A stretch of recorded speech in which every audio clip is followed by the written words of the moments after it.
To be honest, I've been looking a lot lately at what's going on over in the United States. It's super weird when you leave because you're disgruntled.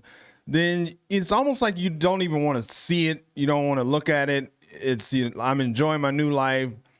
But lately, I've really been looking at stuff that's been going on over there because, they're getting close to midterm elections and all of these different things. So I was thinking, well, it's some dumb stuff that's happening. I just can't get past that. But anyway, so I want to take a look at the Dumbification of America. And this is by Internet Education. There will be a link down below so you can head on over and support their channel. It's going to be an interesting video. Before we get going here, go ahead and like the video and let's see what we can see. On February 7th, a 20-year-old named Riley went on financial audit and told the host that she'd racked up $4,000 on a credit card her parents had given her. When her mum asked if that was credit limit or credit debt, Riley responded, "What's debt?" And then I called my mom one day. So I was just like, hey, I've got $4,000 credit on my credit card. And she's like, credit limit or credit debt? I was like, what's debt?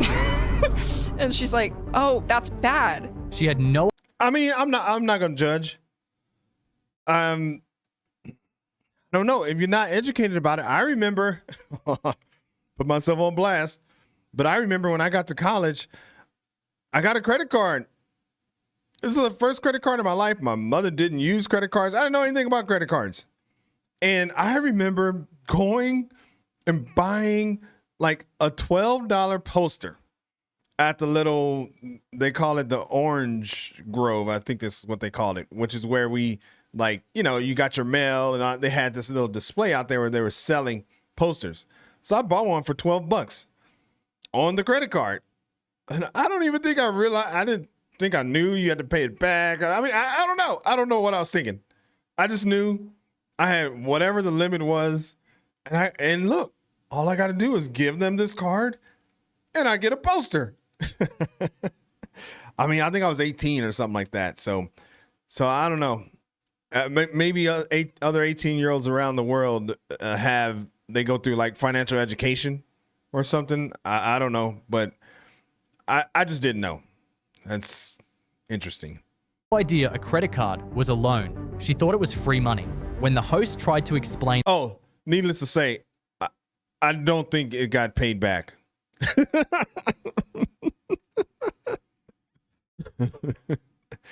Okay, let's continue. No idea a credit card was a loan. She thought it was free money. When the host tried to explain the absolute baseline mechanics of borrowing money, her expression stayed completely blank. She couldn't even comprehend the core concept of debt itself. I maxed that out to 4,000. What do you mean you max it out? Max it out or maxed it out? So my max, I got confused. This is what Mike Judge warned us about in a comedy called Idiocracy. In the movie, everyone is so stupid, they are basically incapable of any sort of logic or common sense. So wait a minute. What you're saying is that you want us to put water on the crops? Yes. Water? Like out the toilet?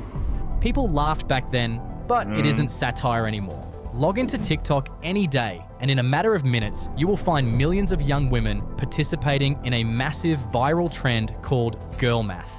A dumb logic where they avoid any form of financial responsibility by putting themselves in debt to massive corporations while turning it into a trend. But Riley and her crew...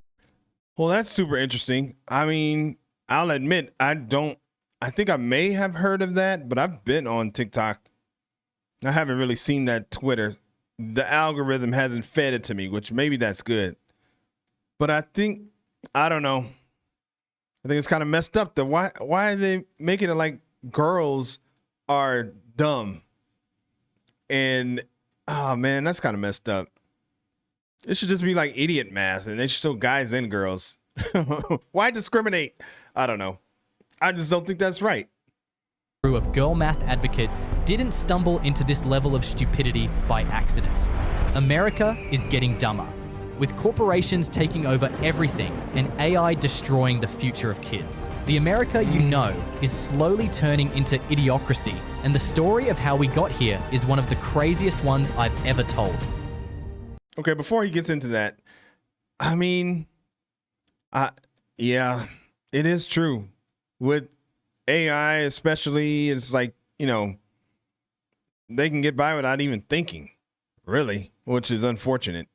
But, and, the things that we used to do to be educated, like, you don't really need to do anymore. So everything happens like right now. You don't need to use reason. I mean, I can't tell you how many people I used to work with that were younger, where they want it done right now, and they'll take the fastest, quickest way to get there. And it's just because of the way things are. Everything is like now. So kind of a now society. So if it takes 10 minutes to learn something, I don't know what that would be in 10 minutes, but anyway, or 30 seconds to get a general idea, they'll go with the general idea. So hopefully that makes sense. For about 30 years, from the mid-1950s to the early 1980s, 3 television networks controlled almost everything Americans watched. ABC, CBS, and NBC. That's it. 3 channels split between them over 90% of all primetime viewers in the country and reached 95% of American households. And from the late 1950s until Fox launched in 1986, no other network even came close to competing. Every hit show, major news broadcast, and shared cultural moment in American life passed through one of those 3 gates controlled by a handful of executives and editors working out of offices in Manhattan. Hello?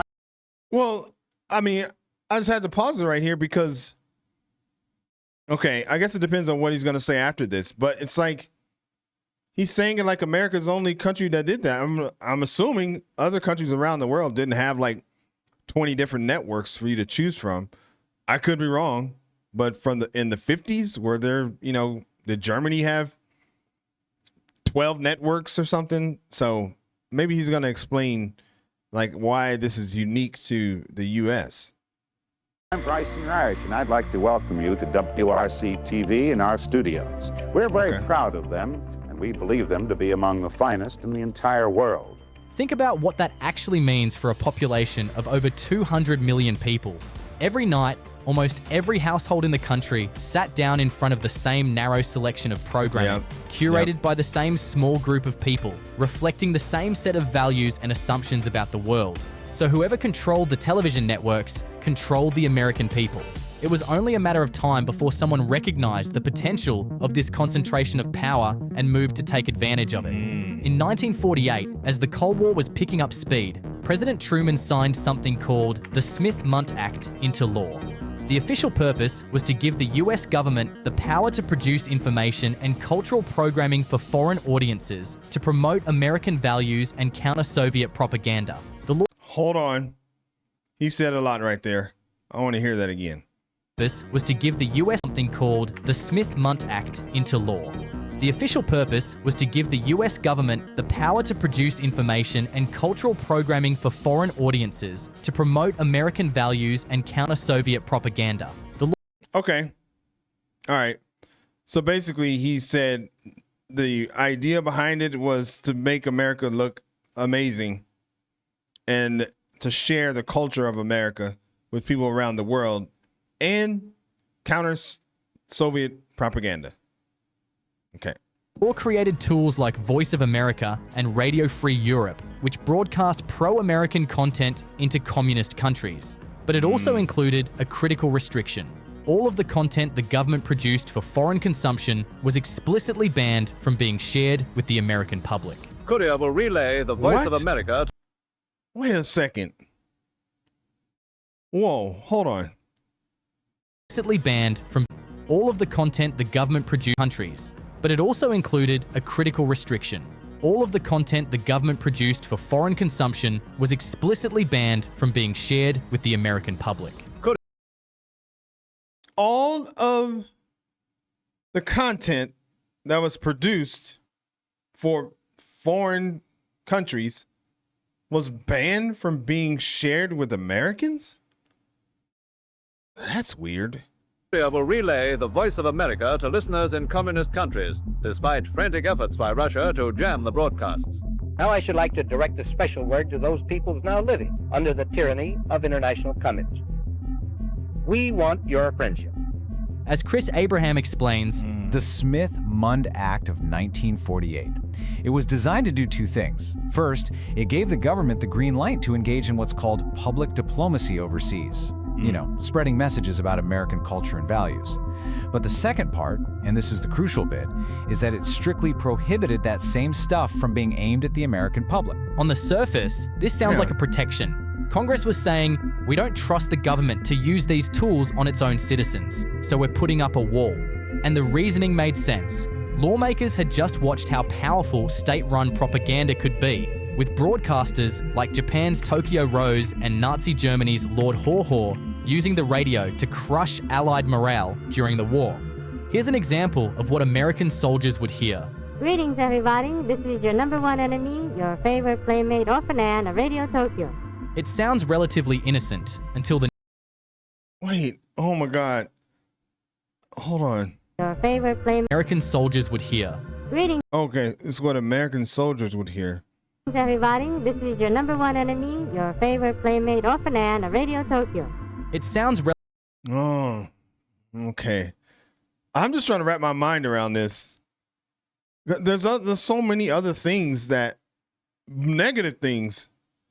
I mean... Okay. Because I kind of feel like you can obviously have one message to the rest of the world. Like, you know, be maybe apologetic, recognize your weaknesses, all of these things. But then in America, you can give this image of being the strong, best country in the world. So you can give like two views where you like satisfy the, you know, what the rest of the world needs to hear to make America seem like this, you know, a country that's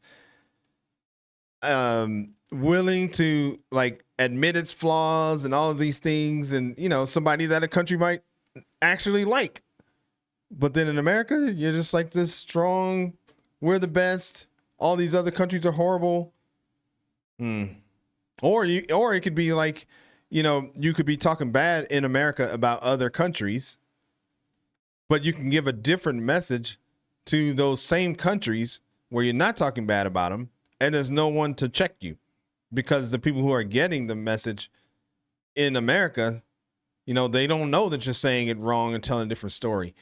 I don't know. I'm probably overthinking it, but I just think that there's so much that's wrong with it. It reminds me of a movie called Wag the Dog. I don't know. It's a super interesting movie where they essentially curate or form or produce a war that isn't really a war, but they want to get the American people, you know, behind them from a government perspective. So they create this war and, you know, something like that. Anyway, let's keep going. Relatively innocent until the news announcer comes on. American casualties on land, sea, and in the air scored skyward on Okinawa. Repercussions of this bloody campaign and the bungling tactics of the American war leaders echoed throughout the United States. A Washington report said that the Army and Navy departments are squirming uncomfortably under a barrage of vicious charges and thunder from the aviation pit. These propaganda were meant to demoralize servicemen, but in reality, servicemen reported that the propaganda didn't do that at all. They just enjoyed the free music. But despite 93% of servicemen saying these broadcasts had no demoralizing effect on them, American lawmakers saw the potential danger. If propaganda could reach American citizens at home, where they weren't battle-hardened and skeptical, the impact could be far greater. America is a target. In fact, the number one target of both the socialist and the communist. If we permit our great system to crumble, we shall lose not only our freedom, but our prosperity and our still brighter future. So we do have good, sound reasons towards safeguarding the basic principles of our way of life. So they drew a line right at the US border and turned it into law. But here's what that law actually accomplished in practice. By banning the government from sharing its own foreign-facing content domestically, the Smith-Mundt Act guaranteed that Americans could only access the information the three private networks wanted to give them. And since those networks had zero incentive to challenge the American worldview, they obliged. That's kind of what I was saying. You can't challenge the worldview of America. those networks had zero incentive to challenge the American worldview, they obliged. But they didn't stop there. Because even with the big three running the television side, American citizens could still get outside information through the mail. Books, newspapers, and academic journals from other countries, including communist ones, could still arrive by mail even if foreign broadcasts couldn't reach American airwaves. So during the 1950s, at the height of McCarthyism, the US Post Office began working with customs authorities to intercept and screen all unsealed mail arriving from communist countries. They set up 10 or 11 screening points where customs officials examined every piece of incoming mail from designated foreign nations. I was going to say, because they said they could review unsealed. They could easily say that, because what comes unsealed? like when it gets mailed, it's sealed. They could say that everything it was unsealed when we got it. And that's kind of what he said. They were able to look at every piece of mail. Customs officials examined every piece of incoming mail from designated foreign nations. When they decided something qualified as communist political propaganda and the definition was broad and vague, they didn't deliver it. Instead, they sent the person it was addressed to a notice saying their mail was being held. If you wanted your own mail, you had to fill out a reply card and send it back within 20 days, specifically requesting delivery. If you didn't respond, they destroyed it. And the government kept a list of every single person who requested delivery of material flagged as communist propaganda, creating a registry of suspected subversives. During the McCarthy era, when people were losing their jobs... What the... Hold on. What the hell? So if you ask for your mail... Wait a minute. Hold on. Who requested delivery of material flagged as communist propaganda, creating a registry of suspected subversives. During the... Suspected subversives. So if you're like, hey, I never got my mail. Oh my God. They put you on a list? Wow. McCarthy era, when people were losing their jobs, their reputations, and sometimes their freedom over accusations of communist sympathy, asking for your own mail to be delivered was enough to get you put on a watch list. Teachers, professors, government employees, anyone whose career depended on not being labeled a communist sympathizer knew that checking that box could ruin them. So most... Damn. So most people didn't ask for it. I'm sure that's probably what he was about to say. Maybe not, but... okay. So then it's just a way for them to control what you receive. And if you... Oh, man. Okay. Let's keep going. People just let their mail get destroyed. If a person does all these things over a period of time, he must be a communist. But there are other communists who don't show their real faces, who work more silently. It took until 1965 for the Supreme Court to shut this down. In Lamont versus Postmaster General, the court ruled that forcing citizens to affirmatively request delivery of their own mail was an unconstitutional restriction on First Amendment rights. But that ruling came in 1965, which means the government spent nearly 2 decades, from the early 1950s to the mid-1960s, physically intercepting and destroying foreign publications before American citizens could read them. More significant, however, was the level of control it gave the government during this period. A person could lose their privacy, job, reputation, and even their freedom simply by being labeled a communist sympathizer, regardless of whether the accusation was true. So they turned to the only industry they could totally dominate without regulation: Hollywood. I said, what? Well, sorta. Had to be some regulation there too, I'm sure. But isn't that crazy? I mean, I know there are other countries around the world that experienced similar things. Obviously, there were countries that were under dictatorships, Spain, so, but I don't know. It just explains a lot, because people always wonder, like, how are Americans brainwashed? And, these, for a lot of people, obviously millions of people, these are their formative years. Like, I hear people a lot of times now, like, they don't understand why Americans are not curious enough to look at I mean, a lot of your years like 12, 13, 14, 15, 16, like those form a lot of your life forever. You know, I don't know. I'm just thinking of myself, I guess, because, you know, during those years, I didn't have the internet, I didn't have Twitter, and I couldn't just go down and like, you know what? I wonder what's going on in Belgium today. Or, you know, like when I was 12 years old, what am I going to do? Go down to the library? You know, I guess you could say that, but it's a lot different than it is now. Anyway, I'm just rambling. Okay. Everybody calm down and subscribe while you're at it. What's a red channel? And they said, you haven't heard? Privately published, it's not official, but lists a bunch of people in broadcasting. Listed as dangerous to America, if not actual communists. And there was my name in red channel. What? And that ended my career on television, on radio, and after a year or two, movies as well. It gave those in power a glimpse of what it meant to keep an entire population in check, and they were not eager to surrender that power. People in power learnt pretty quickly from the KKK film, Birth of a Nation, that movies could mobilize people faster than any speech or newspaper editorial. In 1948, the same year the Smith-Mundt Act walled off government propaganda from domestic audiences, the Pentagon formally established its Entertainment Liaison Office in Los Angeles. The arrangement was simple. If a Hollywood producer wanted... Wait, hold on. What movie?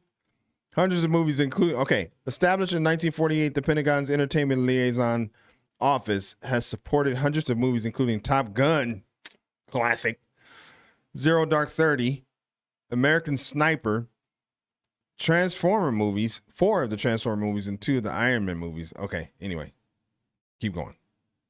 Office in Los Angeles. The arrangement was simple. If a Hollywood producer wanted access to military equipment, jets, aircraft carriers, tanks, personnel, or permission to film on military bases, they had to submit their script to the Pentagon for approval. The Department of Defense would review it, request changes where it saw fit, and decide whether to offer support. Films that made the military look good got billions of dollars worth of free equipment and locations. Films that didn't, like Platoon, Apocalypse Now, and Jarhead, got nothing.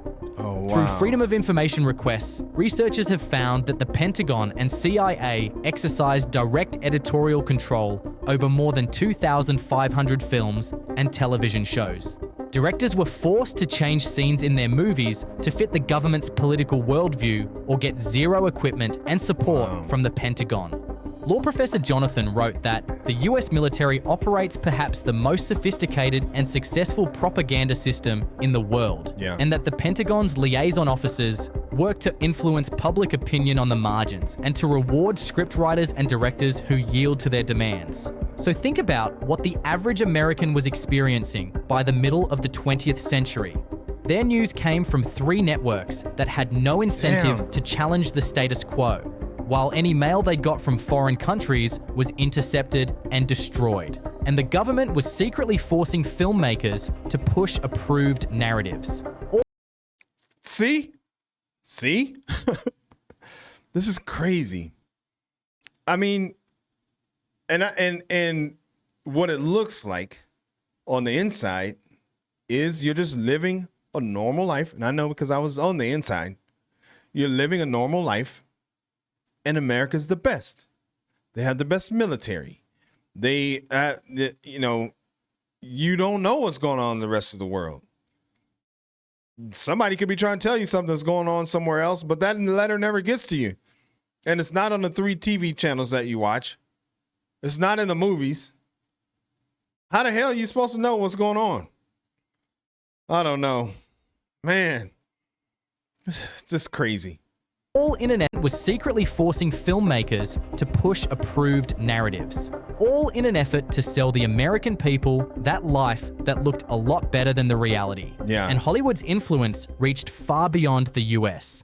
One UK Redditor admitted, Hollywood and other US media is so dominant that I think I know more about the US political system just from The Simpsons than I do about the system in the UK.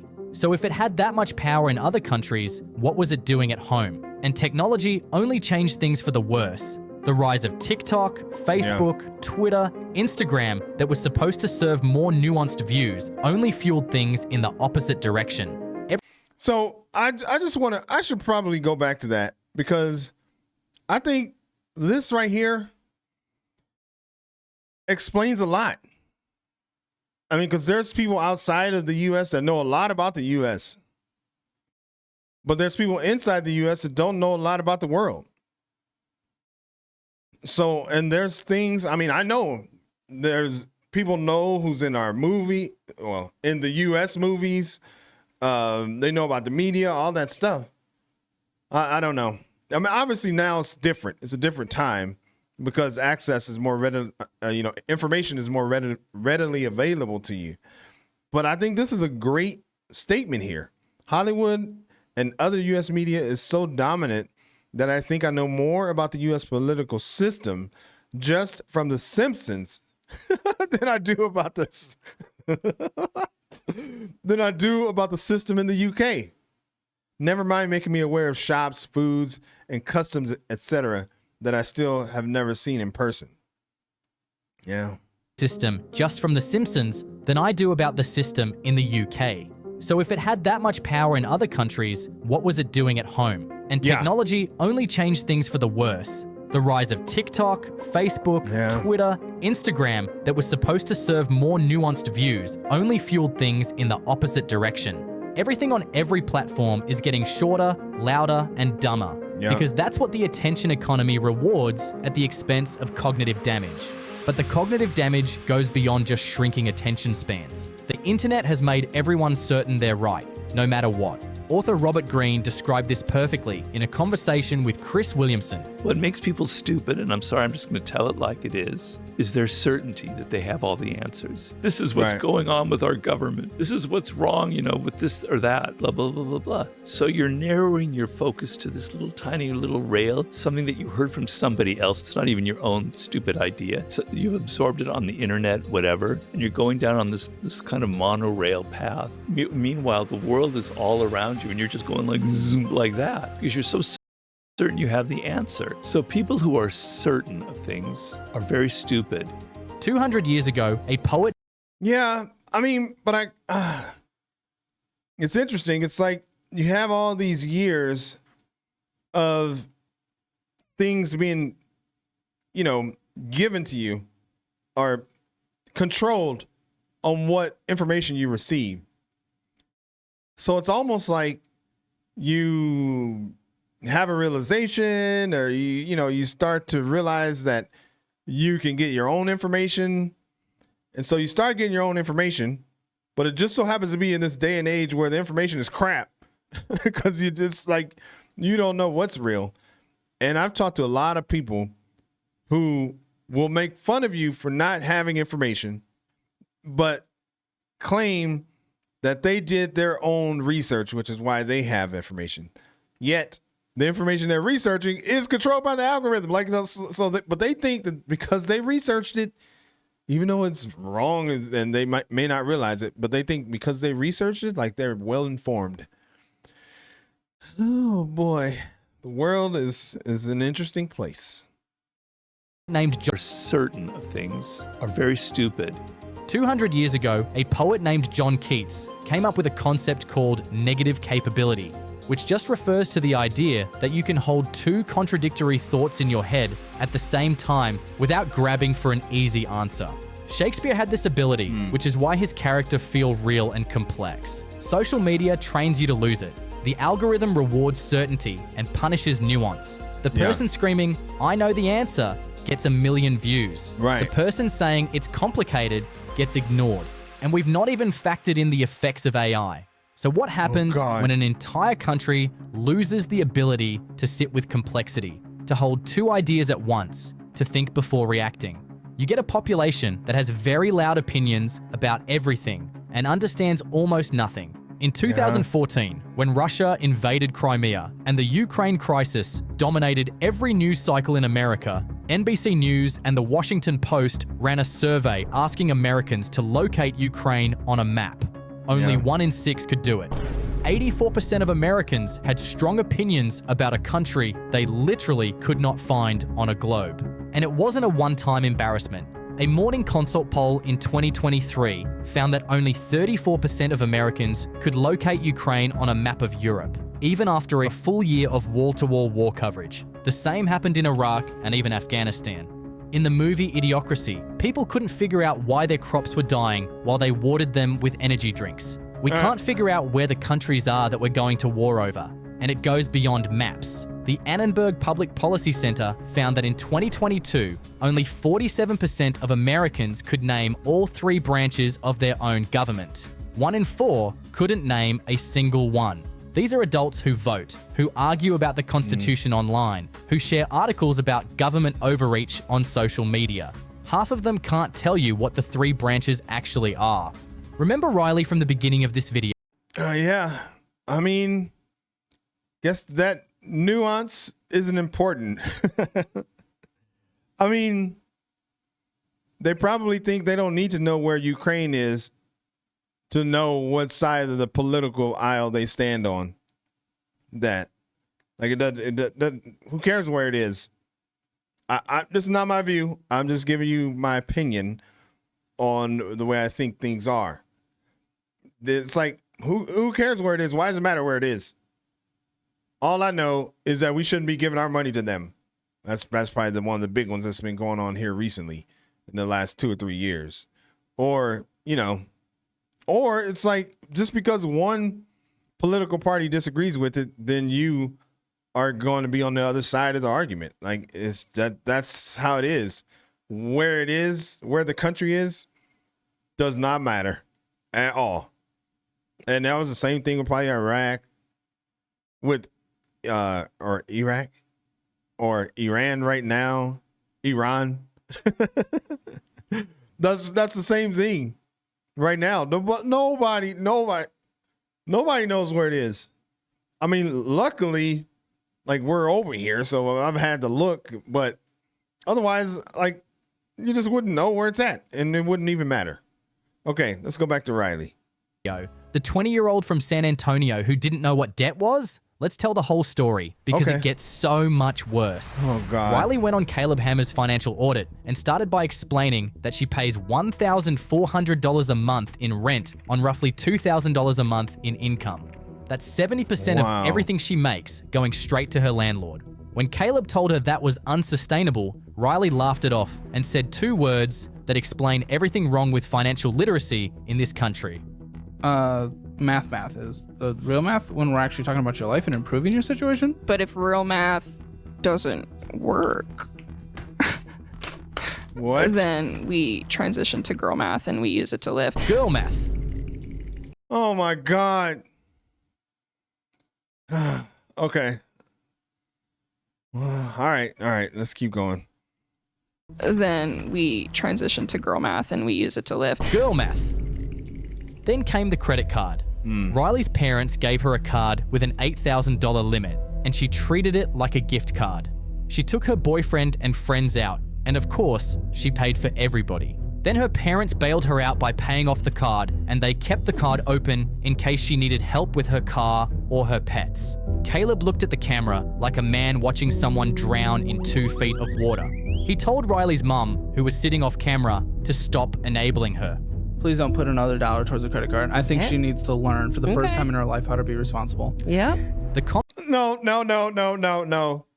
That mom is saying, okay, like that's all it took. She's not going to do that. And so, yep, I agree. Like she didn't know that before Caleb said something. Come on. She is not. Listen, I'm a parent too. Okay. So I'm not saying it's as easy as that. So just be like, no. I know there's people watching me right now who are probably thinking, yes, it is as easy as that. Okay. Every situation is different. I'll just say that. There's been a lot of things where I can go one way or the other, and there's pros and cons to both. Anyway, but she is not going to stop giving this Riley money. If she hasn't done it now, it's not going to take Caleb just saying one half of a sentence, and she's like, yep, you're right. No, that's not going to happen. The comment section was even less kind. One person said, I understand being bad at math, but purchasing $4,000 in stuff, thinking you were building credit and not debt, is scary. And girl math was the answer for everything. A TikTok trend gave Riley a ready-made excuse for financial decisions that could follow her for decades, and she used it with a straight face because no one in her life ever taught her otherwise. But Riley isn't some rare case, she's the product. 87% of Americans say high school left them unprepared to handle money.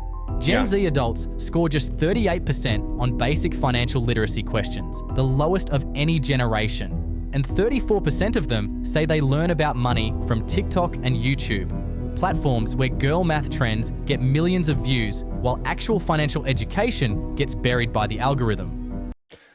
This is true. I don't know. Okay, I'm just going to let it keep going for a minute, but I got some thoughts on this. Get millions of views while actual financial education gets buried by the algorithm.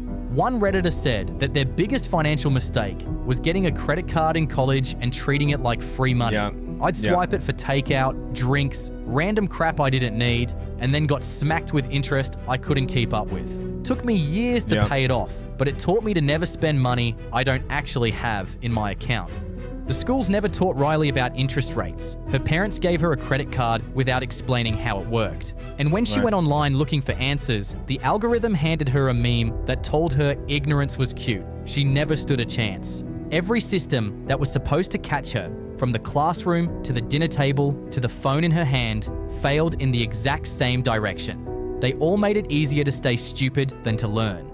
And Riley is just one person. The same pattern scales across millions of Americans who make terrible decisions about their money, their health, and their bodies.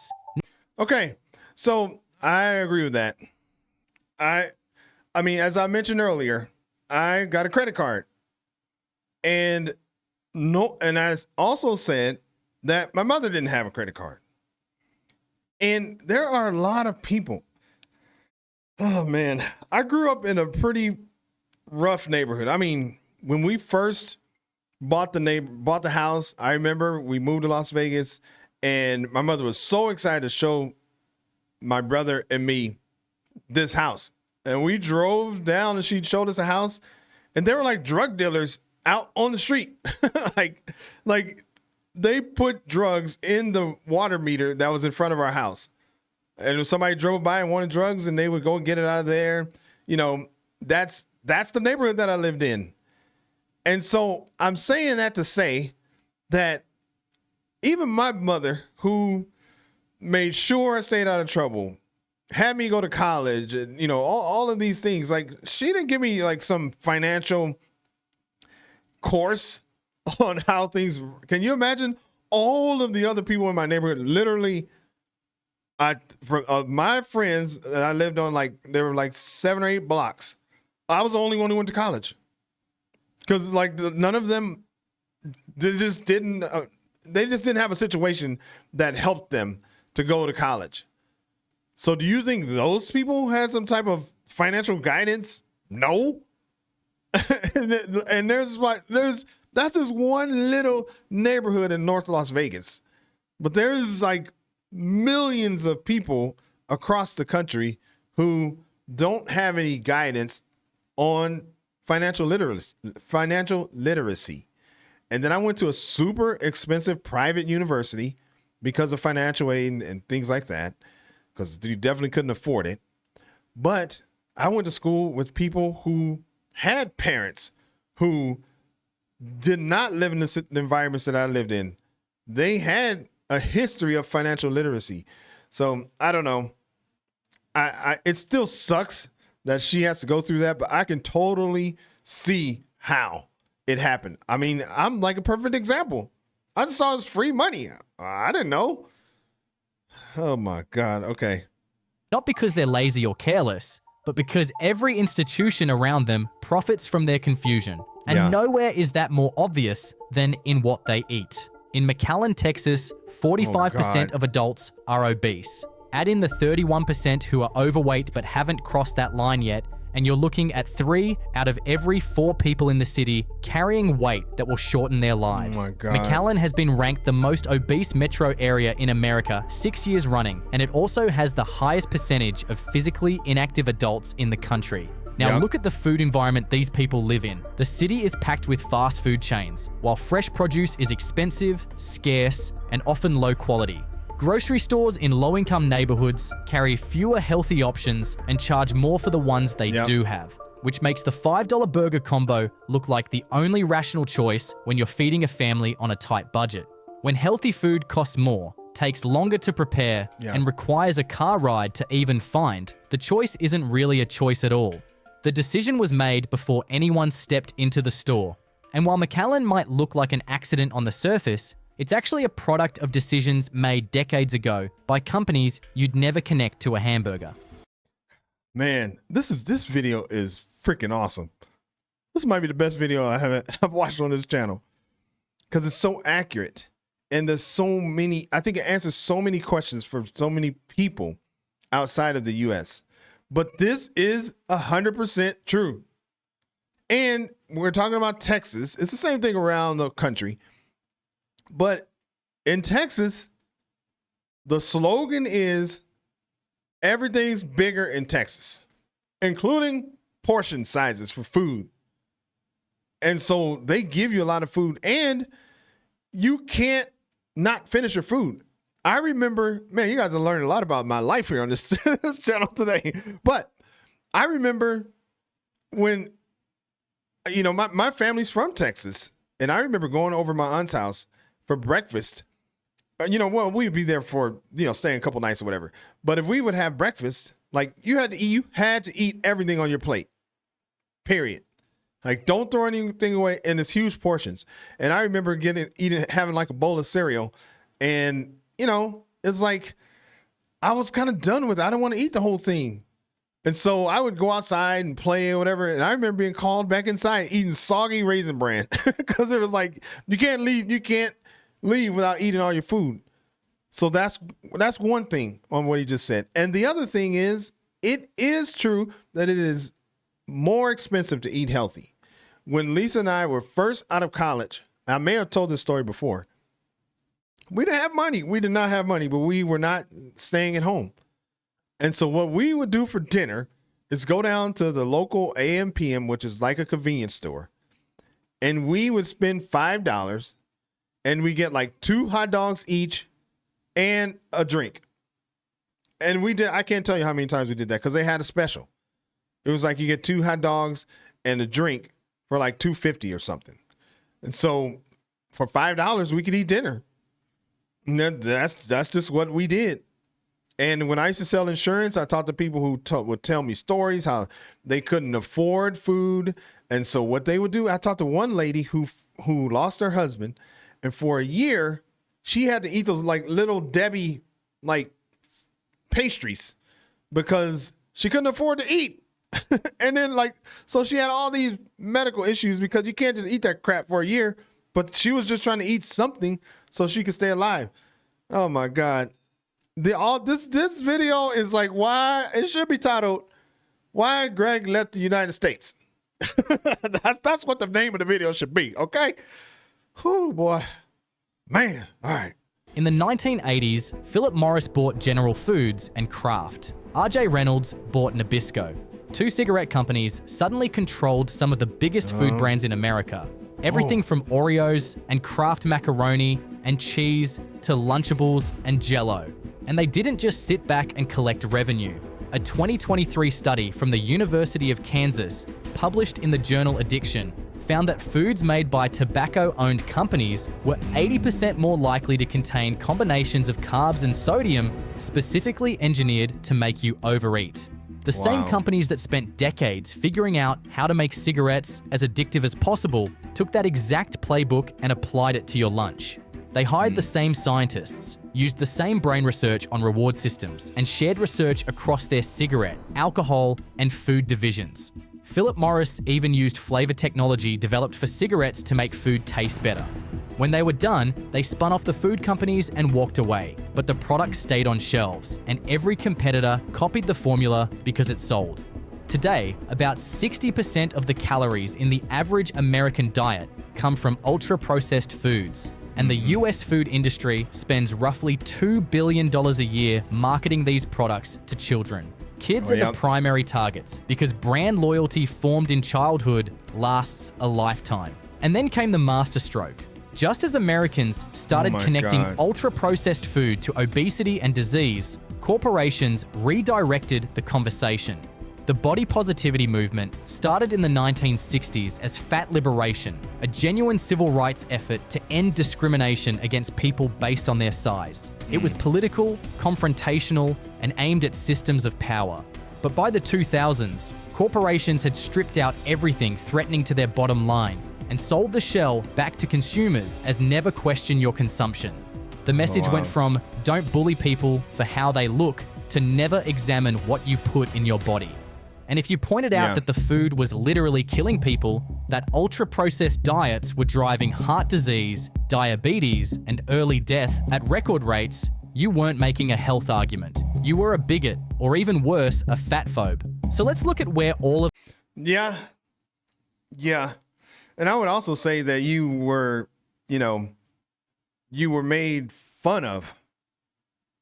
Like you were, like I've lived in Northern California, the Bay Area. And what they say about Northern California is that it's a land of fruits and nuts because they want to eat, we believed in being healthy. But obviously they're not saying that literal fruits and nuts. They're just like, it's a derogatory statement that they would make about you. So, and like if I remember one time I went to Texas, when I was in college, I was like vegetarian. Like I wasn't eating I wasn't eating meat. And I remember when I went to Texas, I mean, first of all, the food's amazing. So that was kind of hard, but they let it be known that what is wrong with me. You can't just like be a vegetarian. Here, eat this bacon. And I ate the hell out of it. It was good. Anyway, but I don't know. I'm just trying to give it a view or an example of like, it wasn't always looked upon kindly that you were someone who wanted to be healthy, so, oh man. This has actually landed us because the data is out there and it paints a picture that's hard to argue with. 54% of American adults read below a 6th grade level. More than half the adults in the richest country on earth struggle with reading material that a 12-year-old should be able to handle. To top it off, 21% of American adults, roughly 43 million people, are functionally illiterate, meaning they can't read a prescription bottle, fill out a job application, or understand a lease they're signing. And the kids coming up behind them are doing worse. 40% of 4th graders can't read at a basic level. A former English teacher going viral after posting a raw and unfiltered farewell video. A lot of these kids don't know how to read because they have had things read to them, or they can click a button and have something read out loud to them. ChatGPT will just do it for them. And things don't improve in high school, where only 35% of graduating seniors are ready for college-level work. These kids spent 13 years in school, and 2/3 of them came out unprepared for the next step. And university is no better. In this video about the American literacy crisis, Jared Henderson said, some professors told their school newspaper that they would be shortening reading assignments and transitioning to assigning things like YouTube videos and audiobooks instead of physical books because students simply didn't have the patience for the reading assignments anymore. And the decline isn't just about reading. A Northwestern University study of nearly 400,000 Americans found that IQ scores dropped across 3 of 4 cognitive categories between 2006 and 2018. Verbal reasoning went down, math and computation went down, problem solving and analogies went down. The only thing that went up was spatial reasoning, which researchers think might be connected to all that screen time. The decline showed up regardless of age, education, or gender. Researchers call this the reverse Flynn effect because for most of the 20th century, IQ scores rose about 3 points per decade. That trend peaked for people born in the mid-1970s, and it's been sliding backwards ever since. Mike Judge set Idiocracy 500 years in the future. He was off by about 480 years. Wow. In that movie, crops die because everyone waters them with a sports drink. When the main character suggests using water, a crowd asks, Water. Like out the toilet? The slogan replaced the thought. That's America right now. And if you made it this far, you're already doing better than most people. Hit like if this was worth your time and subscribe if you want to support my work and journey to 50,000 subscribers. Look, let me see how many subscribers he has right now. He has. How many subscribers does he have? Okay, 50,000. Go to his channel and subscribe. This was, I think this is the best video I've ever watched on this channel. It was so, I think, accurate. Gave a lot of perspectives that sometimes a lot of people don't think about. I don't really have much to say on the last point there about the reading level. I guess you really don't have to. I remember when I was trying to figure out what college I was going to, I remember going with my mother to the library. And that's how I looked, and not to look on the computer. I had to read what about the school, learn about the school. I had to do it that way. There wasn't a YouTube channel where I can go and check out something or, something like that. And I remember, it was this big deal back in probably the 70s, 80s, 90s to buy encyclopedias. There used to be people who went door to door and sold encyclopedias. And so, reading was obviously had more value back then in the United States. Man, it was a great video.